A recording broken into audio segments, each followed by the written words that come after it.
નમસ્કાર પ્રણામ સ્વાગત છે તમારું એક નવા વિડીયો માંગ વહુ ખાવાનું આપી દે બહુ ભૂખ લાગી છે વહુ વાસી તાજું જે પણ હોય તે આપી જા હવે સહન નથી થઈ શકતું મીનાજીએ કહ્યું કે એટલામાં જ એક મહિલા ગુસ્સે થઈને અને બબડતી બહાર આવી એક વાટકામાં ભાત અને મીઠું લઈને અને મીનાજી તો એ આંગણામાં જ રહે છે તેમની સામે એક તૂટેલી વાટકીમાં નાખીને કહે છે લે ડોશી હુસી લે 70 વર્ષની થઈ ગઈ છે પરંતુ હજી પણ ભૂખ કેટલી લાગે છે એવું લાગે છે કે સ્વર્ગમાં પહોંચશે ત્યાં સુધીમાં મને કંગાલ જ કરી નાખશે મીનાજીની વહુ મમતાએ કહ્યું ખાવાનું જ્યારે મમતા લાવી રહી હતી ત્યારે મીનાજી તેની પાછળ એવી રીતે જઈ રહ્યા હતા કે જાણે તે લાંબા સમયથી ભૂખ્યા બેઠા હોય મમતા જેવી જ તે વાટકીમાં ભાત નાખે છે મીનાજી ઝડપથી તેને ખાવા લાગે છે તે હતું તો માત્ર રાતના વધેલા ભાત અને મીઠું જ પરંતુ તેને પણ તે એટલા ઉત્સાહથી ખાઈ રહ્યા હતા કદાચ તે ભાત કરતા વધારે તેમની ભૂખ જૂની હતી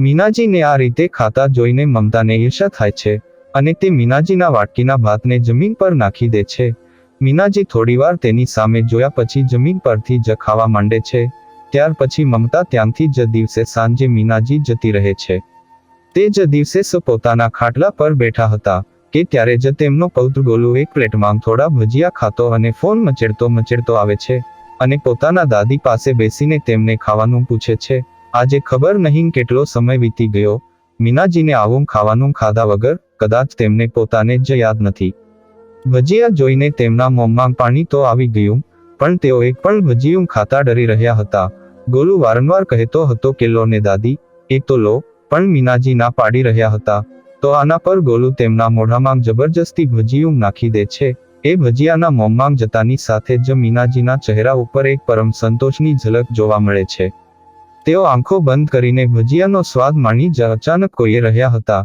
કે ત્યાર જ તેમના વાળ પકડી લીધા જ્યારે મીનાજીએ આંખો ખોલી તો મમતા તેમના વાળ પકડીને ઊભી હતી અને બાજુમાંથી ગોલુ પણ જતો રહ્યો હતો મમતા મીનાજીના વાળ પકડીને પહેલા તેમને જમીન પર પછાડે છે અને પછી તેમને લાતો અને હાથને પછી તેમને લાત વડે મારવા લાગે છે મને ના માર વહુ હવેથી હું નહીં ખાઉં બસ એક જ ખાધું હતું મારીશ નહીં મીનાજી રડતા રડતા કહી રહ્યા હતા ડોશી એક તો આટલા લાંબા સમયથી મને ત્રાસ આપી રહી છે અને ઉપરથી મારા દ્વારા બનાવેલા નિયમોનો ભંગ પણ કરી રહી છે આજે જો હું તારું શરીર ના તોડું તો મારું નામ પણ મમતા નહીં મમતાએ આ કહ્યું અને આ જ રીતે તેણે મીનાજીને ખૂબ મારવાનું ચાલુ રાખ્યું માર્યા પછી જ્યારે મમતાનો ગુસ્સો શાંત થાય છે ત્યારે તે કહે છે આજે આખો દિવસ તને ખાવાનું નહીં મળે હવે સહન કર ભજીયાના સ્વાદને મીનાજી માર ખાઈને ખૂબ મુશ્કેલીથી ઊભા થાય છે અને પોતાના ખાટલા પર જઈને સૂઈ જાય છે તે આખો દિવસ બહાર આંગણામાં બસ આ રીતે જ પડ્યા રહે છે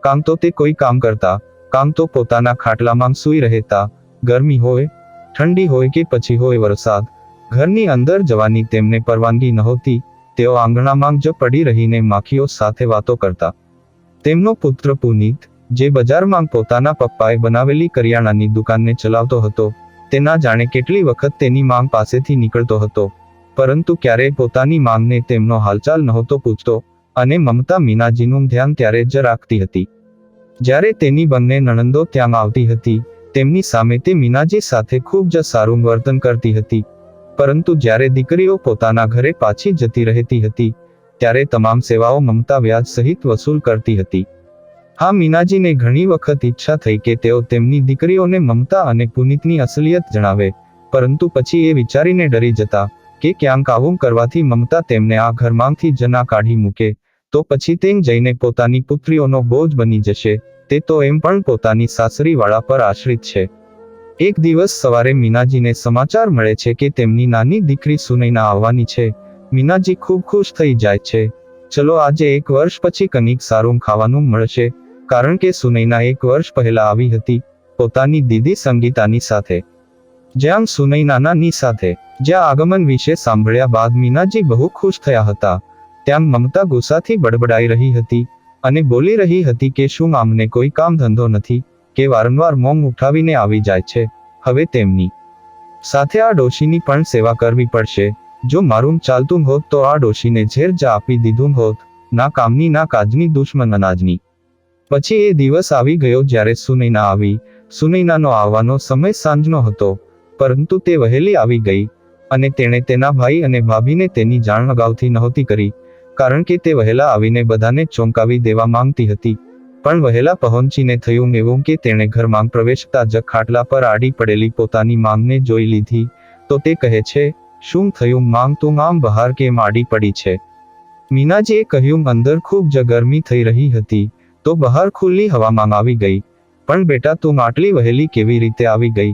તો સુનૈનાએ કહ્યું, હા, મને વહેલી જ ટ્રેન મળી ગઈ. પણ તું આવા ખરા બપોરે બહાર? અહીંયા તો તપી જઈશ, ચાલ અંદર. આટલું કહીને સુનૈના મીનાજી સાથે અંદર જાય છે. સુનૈના અને મીનાજીને એકસાથે જોઈને મમતા ચોંકી જાય છે અને કહે છે, અરે સુનૈના, તું અત્યારે કેવી રીતે? હા ભાભી, પણ ભાભી, આટલી વહેલી ટ્રેન મળી ગઈ. પણ ભા, ગરમીમાં માંગ બહાર આડી પડી હતી, તમે કની બોલ્યા કેમ નહીં? સુનૈનાએ કહ્યું. અરે સુનૈના, તું જાણતી નથી કે શું પોતાની માંગને કેટલા જિદ્દી છે? તે ક્યારેય કોઈનું સાંભળતા નથી, તેથી તેમને તો હું પોતાની રીતે સમજાવું છું, મમતાએ કહ્યું. હા ભાભી, હું જાણું છું કે તમે માંગનું કેટલું ધ્યાન રાખો છો. તે તો બસ માંગ જ ક્યારેક ક્યારેક જીદ પર અડગ રહે છે. શું કરીએ હવે, ઉંમર પણ તો ઘણી થઈ ગઈ છે ને. અરે હું વાતોમાં એક વાત કહેવાનું ભૂલી જ ગઈ.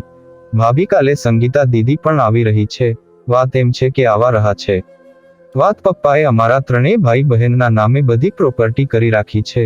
તો હવે અમે ઈચ્છીએ છીએ કે બધું ભાઈના નામે કરી દઈએ. જ્યારે પપ્પાની જવાબદારી ભાઈએ ઉઠાવી અને માંગની જવાબદારી હજુ પણ નિભાવી રહ્યા છે, તો પછી તેમની મિલકત માંગ છે. તા પછા પણ તેનો જ હિસ્સો હોવો જોઈએ, સુનૈનાએ કહ્યું. આ સાંભળીને તો મમતા મનમાં ખૂબ ખુશ થઈ ગઈ. ચલો, આ ડોશીને આટલા દિવસો સુધી ઉછેરી તેનું કંઈક તો ફળ મળ્યું, મમતાએ મનમાં વિચાર્યું.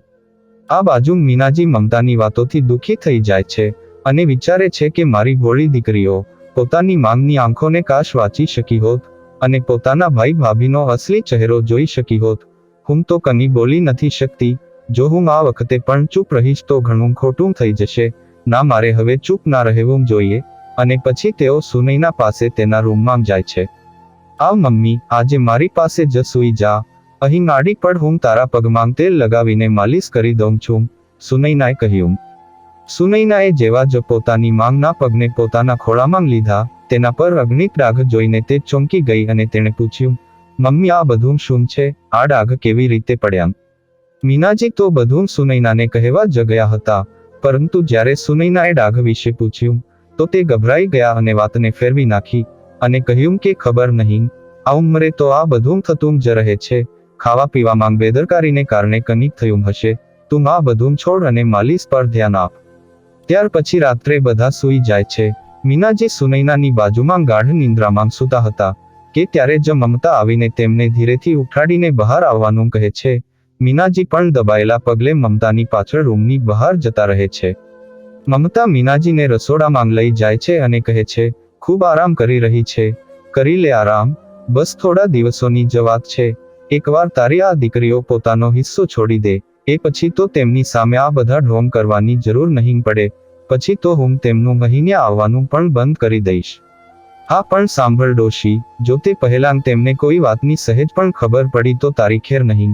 યાદ છે ને ગયા વખતનો માર? તેનાથી ઘણા વધુ ડાઘ પડશે શરીર પર. બીજા દિવસે સંગીતા પણ આવી જાય છે, તો તેને જોઈને મમતા વધુ ખુશ થઈ જાય છે. કદાચ આજે પહેલીવાર એવું બન્યું હશે કે નણંદના આગમનથી સાથ મમતા આટલી ખુશ હતી. સંગીતાને જોઈને ખબર નહીં મીનાજીને શું થઈ ગયું. તેઓ સંગીતાને ગળે લગાવીને જોર જોરથી રડવા લાગ્યા. તેમનું આ રડવું જોઈને બંને દીકરીઓએ તેને આટલા દિવસો પછી મળ્યાની ખુશીના આંસુ સમજ્યા. પણ મીનાજી કેમ રડી રહ્યા હતા તે ફક્ત મીનાજી અને સાથ મમતા જ જાણતા હતા. મીનાજી જાણતા હતા કે આટલું થયા પછી મમતા તેમની સાથે વધુ ખરાબ વર્તન કરશે, પરંતુ તેમને ઈચ્છતા હોવા છતાં પણ પોતાનું મોં ખોલવાની હિંમત એકત્ર નહોતી કરી શકતા. પછી બંને બહેનોએ પોતાના ભાઈને કહ્યું, ભાઈ, દસ્તાવેજો તો અમે આપણા પપ્પાના વકીલ પાસેથી બનાવી લીધા છે, તે કાલે લઈ આવશે. અરે, આ બધું કરવાની શું જરૂર હતી? પપ્પાએ કંઈક સમજી વિચારીને જ આ બધું કર્યું હશે, મીનાજીએ હકલાતા કહ્યું. તેમનું આટલું બોલતાની સાથે જ મમતા અને સાગર તેમની સામે મોટી આંખો કરીને ગુસ્સાથી જોવા લાગે છે કે ત્યારે જ સુનૈના કહે છે કે મમ્મી, પપ્પાએ અમને ત્રણેયને હંમેશા એક જેવા પ્રેમ કર્યો, તેથી તેમને આવું કર્યું. પરંતુ હવે જ્યારે અમે પોતપોતાના ઘરમાં હળી મળી ગયા છીએ, તો પછી અમને આ બધાની શી જરૂર છે? અમારી નણંદોએ પણ તો આવું જ કર્યું. માતા પિતા પોતાના બાળકોમાં ક્યારેય ભેદભાવ નથી કરતા, પરંતુ ખબર નહીં કે તેમને વૃદ્ધાવસ્થામાં શું થઈ જાય છે, કે તેમને ફક્ત પોતાના પુત્રોનો ખભો જ તેમનું ઘર, બધું જ પરાયું બની જાય છે. એ પહેલાં કે સુનૈના આગળ બીજું કંઈ બોલે, મીનાજીએ તેનો હાથ દબાવીને તેને ચૂપ રહેવાનો ઈશારો કરી દીધો, અને આ બાજુ સુનૈનાની અંતરંગી વાતથી બધા આશ્ચર્યચકિત થઈ ગયા. એક તરફ તે હમણાં જ કહી રહી હતી કે પપ્પાએ કોઈ ભેદભાવ નથી કર્યો, અને હવે કહી રહી છે કે વૃદ્ધાવસ્થામાં મા બાપ માત્ર પુત્રોનો ખભો જ શોધે છે. ત્યાર પછી સુનૈના હસીને કહે છે, ભાભી ભજીયા બનાવો ને, મેથીના બનાવજો, મમ્મીને પણ ખૂબ ભાવે છે. અરે ના સાથ સુનૈના માજીને ભજીયા નથી પચતા, તમારા લોકો માટે બનાવી દઉં છું, મમતાએ કહ્યું. ના ભાભી, કંઈ નહીં થાય માંગને, માંગ પણ ખાશે, અને જો કંઈ થશે પણ તો ડોક્ટર અને દવા શા માટે છે? કેવું માંગ, તારું શું કહેવું છે? સુનૈનાએ કહ્યું. મીનાજી તો કંઈ ના કહી શક્યા, પરંતુ તેઓ જાણતા હતા કે મમતા આ વાત ઉપર કેટલી ગુસ્સે હશે. બીજા દિવસે સવારે બંને બહેનોએ મમતાને કહ્યું, ભાભી અમે બજારમાં જઈ રહ્યા છીએ, 1 કલાકમાં વકીલને સાથે લઈને જ ઘરે આવીશું. તેમના બજારમાં મળી જાય બચે. મીનાજી જતાં જ મમતાને પૂરી તક મળી પર પોતાનો ગુસ્સો કાઢવાની, તે મીનાજી પાસે એક મોટું ભજીયું લઈને ગઈ, અને કહ્યું, આ લે ડોશી, મેથીના ભજીયા ખાવાતાને તારે, જો કેટલું મોટું ભજીયું લાવી છું તારા માટે, બીજું કંઈ પણ છે આના પછી? આટલું કહીને તે લાલ મરચું તે ભજીયામાં નાખી દે છે, અને કહે છે, હવે ખા. અને ના વહુ, આટલું મરચું હું નહીં ખાઈ શકું, મેં નહોતું કહ્યું ભજીયા બનાવવાનું, એ તો સુનૈના અને સંગીતાએ કહ્યું હતું. મીનાજી હકલાતા બોલ્યા, તો તેમ ના પણ તો નહોતી પાડી. વિચાર્યું હશે કે આ બહાને થોડો જીભને પણ સ્વાદ આપું. હવે હું એ જ જીભ પર એવો સ્વાદ લગાવીશ કે ભવિષ્યમાં જ્યારે પણ કંઈ ખાવાનું વિચાર્યું, ત્યારે આ સ્વાદ સૌથી પહેલાં યાદ આવશે. અને અત્યારે તો તારી દીકરીઓ પણ અહીંયા નથી, જે તને બચાવશે, મમતાએ કહ્યું. વહુ, એકવાર તેમ મને જબરજસ્તી ખરાબ ખાવાનું ખવડાવ્યું હતું, જેના કારણે હું 15 દિવસ સુધી બીમાર રહી, અને હવે કદાચ આટલું મરચું ખાવાથી ક્યાંક હું મરી જ ના જાઉં. મરી જઈશ તો પણ ચાલશે, પરંતુ જો હું બચી ગઈ તો ખૂબ જ તડપીશ. વહુ, આવો જુલ્મ ના કર. તું મને ઝેર લાવીને આપી દે, હું તેને ખાઈને હંમેશા માટે તમારા જીવનમાંથી જતી રહીશ, પણ આ રીતે દરરોજ મારી ઉપર આ અત્યાચાર ના કર. આખરે મેં તારું શું બગાડ્યું છે? મીનાજીએ કહ્યું. જો હું ઝેર આપી શકતી હોત તો ક્યારનું આપી દીધું હોત, પણ આ બધું કરીને મારે જેલમાં નથી જવું. અને એમ પણ ડોશી, તું હજી કેટલા દિવસ જીવીશ? પરંતુ જેટલા દિવસ જીવીશ ત્યાં સુધી હું તારો એવો હાલ કરીશ કે તું જાતે જ મરી જઈશ, મમતાએ કહ્યું. અને તે ભજીયું જબરદસ્તી મીનાજીના મોંમાં નાખવા જ જઈ રહી હતી કે ત્યારે અચાનક પાછળથી સુનૈના અને સંગીતા આવીને મમતાને ધક્કો મારીને મીનાજીથી દૂર કરી દે છે, અને સંગીતા ઘણી બધી થપ્પડ મમતાના ગાલ ઉપર મારવા માંડે છે. આ શું કરી રહી છે તું સંગીતા? મમતાએ ગુસ્સામાં કહ્યું. કેમ ભાભી, જે એક તમે માંગ સાથે કરો છો, તેની સરખામણી માંગ તો આ કંઈ પણ નથી. તેના માટે તમને જેટલી સજા આપવામાં આવે તે ઓછી છે, સંગીતાએ કહ્યું. ત્યાં સુધીમાં પાછળથી પુનીત પણ આવી જાય છે. ત્યાંનો ઘોંઘાટ સાંભળીને તેનું કારણ પૂછે છે. આના પર મમતા તરત જ કહે છે, જુઓ જી, આજે આ નાની થઈને પોતાની માંગ જેવી ભાભી પર હાથ ઉપાડી રહી છે. શું નથી કર્યું મેં તેમના માટે? આ ઘરમાં હું જ્યારથી આવી છું ત્યારે આ બંને કેટલી નાની હતી. મેં એક માંગ બનીને તેમની સંભાળ રાખી, અને આજે તેઓ મારા પર હાથ ઉપાડી રહ્યા છે. આ શું છે સંગીતા? તમે લોકો આ બધું કરવા આવ્યા છો અહીંયા? હવેથી આ ઘર મારું છે, અને અહીંયા માત્ર મારો અને મમતાનો જ હુકમ ચાલશે, અને અમે ઈચ્છીએ છીએ કે તમે લોકો અહીંયા હવે ફરી ક્યારે ના આવો, પુનીતે કહ્યું. આ શું બોલી રહ્યા છો જી તમે? આપણું ઘર? મમતાએ નવાઈ પામીને પૂછ્યું. હા મમતા, આ લોકો હમણાં જ મારી દુકાને વકીલને લઈને પહોંચ્યા હતા, મારી સહી કરાવવા માટે. આ લોકોએ પોતાનો હિસ્સો મારા નામે કરી દીધો, તેથી હવે તારે ચિંતા કરવાની કોઈ જરૂર નથી. હવે ના તો તારે આમની ચાપલૂસી કરવાની જરૂર છે, અને ના તો આ ડોશીને હેરાન કરવાથી તને કોઈ રોકી શકશે. જેને તકલીફ હોય તે આને પોતાની સાથે લઈ જાય, પુનીતે કહ્યું. ચલો, આ તો બહુ સારા સમાચાર સંભળાવ્યા તમે. હવે તો હું આની પાસેથી પોતાની બધી મહેનતનો ગણીને હિસાબ લઈશ. પણ મને એક વાત સમજાઈ નહીં, આ લોકોએ તમારી દુકાને આવીને સહી શા માટે કરાવી, અને મને બજારમાં જવાનું કહીને ગયા હતા, મમતાએ કહ્યું. મમતાની આ વાત ઉપર સુનૈના અને સંગીતા જોરથી હસી પડ્યા, અને પછી સુનૈના કહે છે, જે પણ કહો ભાઈ ભાભી, તમારું દિમાગ ખરેખર ભાઈ કરતાં તેજ છે, અને તેથી જ અમે દુકાનમાં જઈને સહી કરાવી, જેથી અમારો પ્લાન કામયાબ થઈ શકે. અહીંયા ઘરમાં તમારી સામે ચાલાકી કરવી મુશ્કેલ હતી. આ શું મજાક છે સુનૈના? પુનીતે પૂછ્યું. શાંતિ રાખો ભાઈ, હું તમને શરૂઆતથી જણાવું છું. સંગીતા દીદી, આપણે તો કલાકાર હોવા જોઈતા હતા. આટલી સારી એક્ટિંગ કરીએ છીએ આપણે, કેમ સાચું કીધું ને મેં? સુનૈનાએ કહ્યું, ભાઈ આ પ્લાનિંગ અમારી તરફથી ત્યારે જ શરૂ થઈ ગઈ હતી, જ્યારે ગોલુ ભજીયા ખાતો ખાતો માંગ પાસે બેઠો, અને તેમને જબરજસ્તી ભજીયા ખવડાવ્યા. તે પહેલાં જ ભાભી સાથે મારી ફોન પર વાત થઈ હતી, જ્યારે તે મોબાઈલમાં ગેમ રમી રહ્યો હતો. કદાચ તેથી ગોલુએ મને ભૂલથી ફોન કરી દીધો હશે. આ ગોલુની ભૂલ હતી કે ભગવાનની કોઈ લીલા, એ તો કહી નહીં શકું, પણ તે દિવસે જ્યારે માંગને ભાભી માત્ર એક ભજીયું ખાવાને લીધે મારી રહ્યા હતા, મેં બધું જ સાંભળી અને સમજી લીધું. મને તે જ દિવસે એ પણ ખબર પડી ગઈ હતી કે માંગ સાથે તમે કેવું વર્તન કરો છો. પછી મેં તરત જ સંગીતા દીદી સાથે વાત કરી, અને તમને કેવી રીતે પાઠ ભણાવવો તેનો પ્લાન બનાવ્યો. સુનૈનાએ કહ્યું, જો અમે આવીને તમને લોકોને તમારી ઈચ્છતા તો ત્યારે જ આવીને તમને ઓકાત બતાવી શકતા હતા, પરંતુ તેમાં એવી મજા ના આવત જે આજે આવી. ભાઈ તમને શું લાગ્યું? અચાનક આવીને અમે એમ જ પ્રોપર્ટીની વાત કરવા લાગ્યા?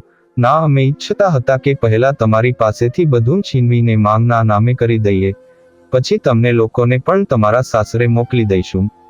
તે દિવસની વાતચીત અને મારપીટની વાત સુનૈનાના ફોનમાં રેકોર્ડ છે, અને આજની મારપીટ અને વિડીયો મારા ફોનમાં રેકોર્ડ છે, જે તમને બંનેને જેલમાં મોકલવા માટે પૂરતું છે, સંગીતાએ કહ્યું. શું હવે આ લોકો મારા પર હાથ નહીં ઉપાડી શકે? જાણે છે સુનૈના, જ્યારે આ મને મારે છે ને ત્યારે હું 2 દિવસ સુધી પથારીમાંથી ઉઠી નથી શકતી. ક્યારેક તો પીડાને કારણે ઉલટી પણ થઈ જાય છે. આટલું કહીને મીનાજી પોતાના આંસુઓને સાફ કરવા લાગે છે, અને પોતાના હકલાતા અવાજમાં કહે છે, નાનપણમાં હું જ્યારે તમને લોકોને મારતી હતી, ત્યારે રતી હતી, ત્યારે જો તેના નિશાન પડી જતા, તો મારું મન ખૂબ રડતું હતું, અને આજે પોતાની વૃદ્ધ લાચાર માંગને મારીને એટલા નિશાન પાડ્યા કે હું પીડાથી આખી રાત હેરાન થાઉં છું, તેમ છતાં અમને કોઈ ફરક નથી પડતો. સંગીતાએ કહ્યું, માંગ તેને એકવાર પણ અમને કેમ ના જણાવ્યું?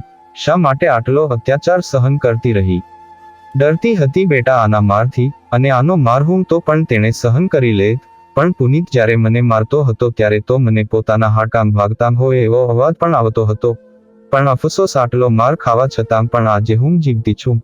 ખબર નહીં આ મારા કયા જન્મના પાપ છે, જેને હું અત્યારે ભોગવી રહી છું, નહીતર એક લોખંડની ડોલ તારા ભાઈએ મારા માથા ઉપર મારી હતી, ત્યારે પણ હું ના મરી. મીનાજી કહેતા રડી રહ્યા હતા, માંગ તારી દરેક ઈજાનો હિસાબ થશે, અમને તો હવે સજા અમે અપાવીશું. આલો પોલીસવાળા પણ આવી ગયા, લઈ જાઓ આ રાક્ષસોને, અને અમે આમની વિરુદ્ધ સબૂત પાછળથી લઈને આવીએ છીએ, સંગીતાએ કહ્યું. માંગ હવે તું આરામથી અહીંયા રહી શકે છે, પણ આ ઉંમરે એકલી તું કેવી રીતે રહીશ? તું મારી સાથે ચાલ, ત્યાં તું મારી સાથે રહેજે, સુનૈનાએ કહ્યું. ના બેટા રહજ, જ્યારે આ વૃદ્ધ હાડકાં આટલો માર સહન કરી શકે છે, તો એકલી પણ રહી શકું છું. મને પોતાની સ્વતંત્રતા મહેસૂસ કરવા દે, હવેથી હું મારા રૂમમાં સૂઈશ. મીનાજી એકદમ બાળકો જેવી હરકતો કરવા લાગ્યા, જેને જોઈને સુનૈના અને સંગીતાની આંખમાં આંસુ આવી ગયા, અને બીજી તરફ મમતા અને પુનીતને પકડીને પોલીસે જેલમાં નાખી દીધા.